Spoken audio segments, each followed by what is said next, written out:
ओम शांति। करावनहार बाबा करा रहा है। बाबा की मदद कदम कदम पर हम बच्चों को मिलती रहती है। कि कदम कदम पर मदद तुम्हारी ये एहसास दिलाती है। सोचो तुमको कौन मिला है, कौन तुम्हारा साथी है। जब हम बाबा को याद करते हैं दिल से, जिगर से, तो बाबा हमारी हर घड़ी मदद करता है। उसकी एक सच्ची घटना मैं आपको सुनाना चाहूँ। एक बार की बात है, हमारा सेंटर है हाथरस में ही, पुराना सेंटर, किराए का सेंटर, मात्र 68 उसका किराया, 68 रुपये। और हाथरस में साकार बाबा के टाइम से सेंटर चल रहा है। और हाथरस नगरी एक ऐसी नगरी है, जब बाबा हीरों के व्यापारी थे, उस समय बाबा दादा लेखराज के रूप में थे। तब बाबा हाथरस में भी आए, क्योंकि हाथरस के श्याम पचौरी भाई जी जो थे, भैया जी, जो कुमार थे, बाबा के समर्पित बच्चे थे, साकार बाबा और मम्मा की पालना लिए हुए थे। जब एक बार बाबा से मिले तो बाबा ने कहा कि बाबा भी गया है हाथरस में हीरों के कार्य से, कारोबार से। तो वो हाथरस नगरी ऐसी है जिसमें भगवान के रथ के चरण पड़े। तो मैं भी अपने आप को बहुत धन्य समझती हूँ कि मेरा ये अलौकिक जन्म जो हुआ वो हाथरस की भूमि पर हुआ। तो 68 मात्र किराया उस मकान का जाता, जिसमें 6 कमरे, किचन वगैरह सब कुछ था। भैया जी वहाँ पर सेंटर पर समर्पित रूप में ही रहते थे, समर्पित थे ही, मधुबन से भी समर्पित ही थे। उनका इतना पक्का नियम था कि चाहे रात को 2 बजे सोए हैं, प्रोग्राम करके कहीं रात से आए हैं, लेकिन 4 बजे से पहले पहले उठ जाना है। कभी उन्होंने अमृत वेला मिस नहीं किया। अगर टाइम से सोए तो 2 बजे उठ जाते थे।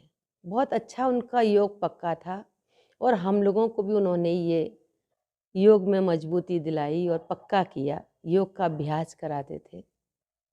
एक बार हाथरस में दाऊ जी का प्रसिद्ध मंदिर है, वहाँ मीटिंग चल रही थी मेले के संबंध में। तो कमेटी के लोग वहाँ बैठे हुए थे। अचानक से ही उस मीटिंग में से भैया जी उठे। तो वहाँ सबने कहा, जो भी कमेटी के सदस्य थे, बौहरे जी थे या मंदिर की जो कमेटी थी उनके जो भी पुजारी थे, तो सबने रोका उनको कि भैया जी अभी थोड़ी देर की और रह गई है, अभी थोड़ी देर और बैठो। उन्होंने कहा कि नहीं, मुझे बहुत ज़रूरी काम है।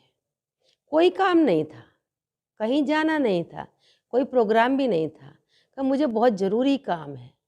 और वो उठे, अपना स्कूटर उठाया और सीधा सायरन बजाते हुए स्कूटर का सीधा आकर के चक्की बाज़ार सेंटर पर उन्होंने खड़ा कर दिया।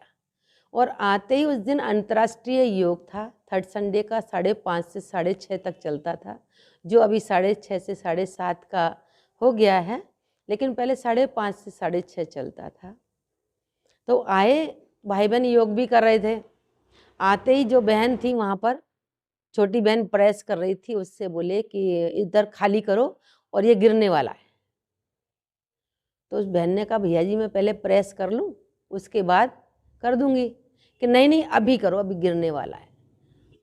और भाई बहन जो बैठे थे, तो भैया जी सामान उठाने लगे, वहाँ से खाली करने लगे, और वही हिस्सा खाली कर रहे हैं जो हिस्सा गिरने वाला है। कुछ भी मन न चित्त में कुछ भी नहीं था। भाई बहन सोचे शायद कुछ लेड़ निकल आई होगी, दुमई जो होती है ना, तो इसलिए वहाँ से सामान हटा रहे हैं। लेकिन नहीं, तो भाई बहन भी लग गए सामान उठाने के लिए। जब भैया जी बड़े कर रहे हैं तो उनको देख करके वो भी सब सामान उठाने लगे। तो सामान उठाते जा रहे हैं, और जो सेंटर की दीवार है उसके पर्त थोड़े थोड़े गिरते जा रहे हैं, ज्यों ज्यों उठाया जा रहा है, और पर्त गिरते जा रहे हैं उसके। काफ़ी सामान उठ गया। भोग के बर्तन थे चांदी के, एक माताजी जो सामान उठा रही थी, उन्होंने सोचा इनको बाद में ले जाऊंगी, स्लैब पर रख दिए, दूसरा सामान उठा करके वो रखने लगी। वो स्लैब पर रह गए बर्तन। पानी की मोटर लगी हुई थी जंगले में। अब एक साथ तो सारा सामान नहीं निकाल सकते हैं, कुछ तो रह ही जाएगा। कुछ फिटिंग वाला सामान होता है, तो पानी की जो पंप है वो तो फिट है, उसमें कैसे निकाल सकते हैं, तो वो नहीं निकाली। पंखा लटका हुआ था ऊपर गाटर में, किचन में, वो पंखा भी नहीं निकाल सकते थे एक साथ में। ऐसी थोड़ी बहुत कई चीज़ें थी। वॉशिंग मशीन लास्ट में उठाई, और उठाते ही जैसे ही ला करके इधर रखी है आधे हिस्से की तरफ, और एक पैर इधर आया है, और वो ऊपर से लेकर के दूसरी मंजिल से लेकर के और मकान सीधा नीचे तक गिर गया, ढेर हो गया उसमें। जहाँ हमारा सारा सामान रहता था, पूरे सेंटर का जितना भी सामान जहाँ रहता था, वो पूरा मकान ऊपर से नीचे तक गिर गया। और भैया जी तो जो थे ना, वो तो थोड़ा सा शोर करके गिरने वाला है, जल्दी खाली करो। खाली कराने में सब भाई बहनों को लगा करके और खुद चले गए बाहर। क्या करने के लिए? एक ठेली करने के लिए, क्योंकि सामान दूसरे सेंटर पर पहुंचाना था। उस समय नया सेंटर दूसरा बन गया था, जो तपस्या धाम है, जीवन दर्शन आध्यात्मिक संग्रहालय है, वो बन चुका था। तो वहाँ के लिए साधन करने के लिए चले गए, क्योंकि सामान कहाँ रखेंगे, बहुत सारा सामान होता है सेंटर का, तो वो लेने के लिए चले गए। उनके सामने मकान गिरा भी नहीं, वो चले गए वहाँ लेने के लिए। अभी सब पूरा जो कॉलोनी थी, बाजार था, वो सब में हड़कंप आ गया कि जरूर ये आश्रम में कोई ना कोई की मृत्यु हो गई, घटना हो गई है। लेकिन कमाल बाबा की, करावनहार बाबा है, मददगार बाबा है। बाबा से कैसे कनेक्शन उनका जुटा था, जो बाबा ने उनको एक आभास कराया, और बाबा की एक चीज का भी नुकसान नहीं हुआ।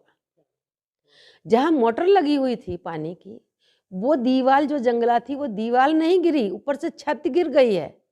पूरा नीचे की छत गिर गई, ऊपर की छत गिर गई है, सब गिर गया है, लेकिन वो दीवाल नहीं गिरी जहाँ मोटर लगी थी। और कमाल बाबा की कि जिस गाटर पर पंखा लगा हुआ था, वो गाटर भी नीचे नहीं गिरा, वो ऊपर ही लटका हुआ रह गया एक दीवाल से, जहाँ पंप लगी हुई थी, उससे वो लटका हुआ गाटर भी रह गया।